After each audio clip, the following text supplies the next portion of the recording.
बिस्मिल्लाहिर्रहमानिर्रहीम। दोस्तों, आज मैं आपको हमास इसराइल जंग से मुताल्लिक लेटेस्ट अपडेट बताता हूँ। हमास के एक सीनियर एहलकार बासिम नईम ने अल जज़ीरा को बताया, इसराइल के साथ मुमकिन जंगबंदी मुआहदे को हासिल करने के लिए अभी तवील सफ़र तय करना है। अक़वाम मुत्तहिदा के इंसानी हमदर्दी के इदारे का कहना है, इंसानी इमदाद के काफ़िले आग की ज़द में हैं। अक़वाम मुत्तहिदा के एक सीनियर एहलकार का कहना है, गज़ा की आबादी का एक चौथाई हिस्सा, जो लगभग 5,76,000 बनता है, कहत से एक कदम दूर है।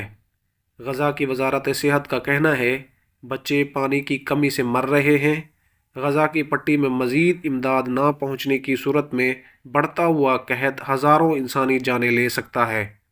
याद रहे, 7 अक्टूबर से गज़ा पर इसराइली हमलों में कम अज़ कम 30,000 अफराद हलाक हो चुके हैं और 70,000 अफराद ज़ख्मी हैं।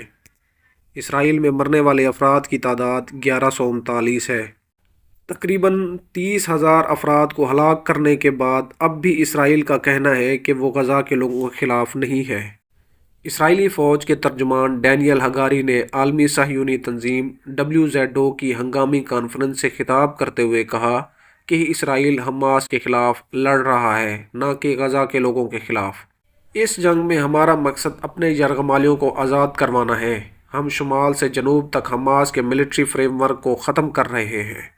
हमने 24 में से 18 बटालियन को पहले ही ख़त्म कर दिया है और आखिरी 4 रफ़ा में है। ये थी नाजरीन लेटेस्ट अपडेट। मेरी हौसला अफजाई के लिए मेरे चैनल को लाइक करें, सब्सक्राइब करें, शेयर करें और बेल आइकन को क्लिक करें ताकि आने वाली लेटेस्ट अपडेट आप तक पहुंचाते रहें।